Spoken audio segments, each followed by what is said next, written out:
America की सियासत में एक बार फिर संवैधानिक टकराव खुलकर सामने आ गया है। डोनाल्ड ट्रंप ने टैरिफ से जुड़े मामले में अमेरिकी सुप्रीम कोर्ट के फैसले को शर्मनाक करार दिया है। अदालत ने 6-3 के बहुमत से उनके द्वारा लगाए गए व्यापक टैरिफ को रद्द कर दिया। यह फैसला मुख्य न्यायाधीश जॉन रॉबर्ट्स ने लिखा। कोर्ट ने साफ कहा कि 1977 के कानून के तहत राष्ट्रपति ने अपने अधिकार क्षेत्र से बाहर जाकर कार्रवाई की। रॉबर्ट्स के मुताबिक फैसले के वक्त ट्रंप राज्यों के गवर्नरों के साथ बैठक कर रहे थे। कोर्ट के आदेश के बाद उन्होंने दावा किया कि प्रशासन के पास बैकअप प्लान तैयार है और जरूरत पड़ी तो दूसरे कानूनों का सहारा लेकर फिर से टैरिफ लगाए जाएंगे। अमेरिकी मीडिया रिपोर्ट्स में भी संकेत मिले हैं कि व्हाइट हाउस वैकल्पिक कानूनी रास्तों पर काम कर रहा है। चलिए अब आपको समझाते हैं कि आखिर पूरा विवाद क्या था। दरअसल ट्रंप ने 1977 के अंतर्राष्ट्रीय आपातकालीन आर्थिक शक्तियां अधिनियम यानी कि IEEPA के तहत आयात शुल्क लगाने का दावा किया था। उनका तर्क था कि अमेरिका के व्यापार घाटे और राष्ट्रीय सुरक्षा के मद्देनजर उन्हें यह अधिकार है। लेकिन विरोधियों ने अदालत में दलील दी कि संविधान के मुताबिक कर और शुल्क लगाने की शक्ति विशेष रूप से कांग्रेस को दी गई है। अदालत ने निचली अदालत के फैसले को बरकरार रखते हुए कहा कि राष्ट्रपति ने आपातकालीन शक्तियों का दायरा बढ़ाकर इस्तेमाल किया।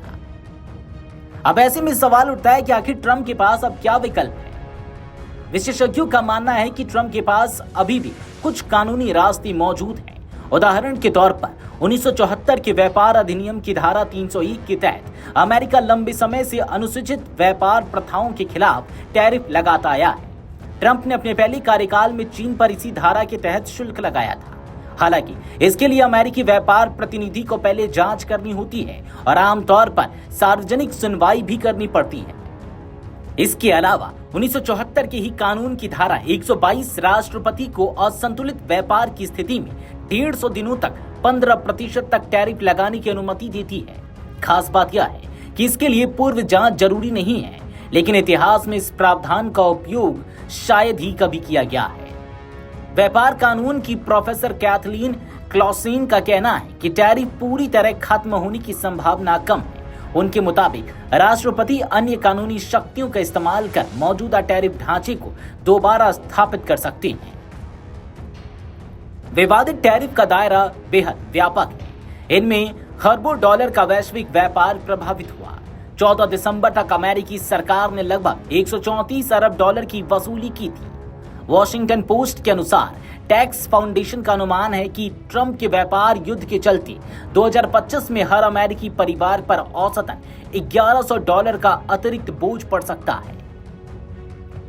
यह फैसला ऐसे समय आया है जब अमेरिका और भारत पारस्परिक रूप से लाभकारी व्यापार समझौते की रूपरेखा पर बातचीत आगे बढ़ा रहे हैं। ऐसे में टैरिफ को लेकर कानूनी अनिश्चितता वैश्विक बाजारों में अस्थिरता बढ़ा सकती है। स्पष्ट यह है कि लड़ाई सिर्फ टैरिफ की नहीं, बल्कि राष्ट्रपति और कांग्रेस के संवैधानिक अधिकारों की भी है।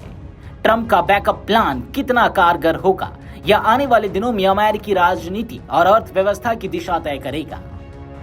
Video desk अमरउजाला.com।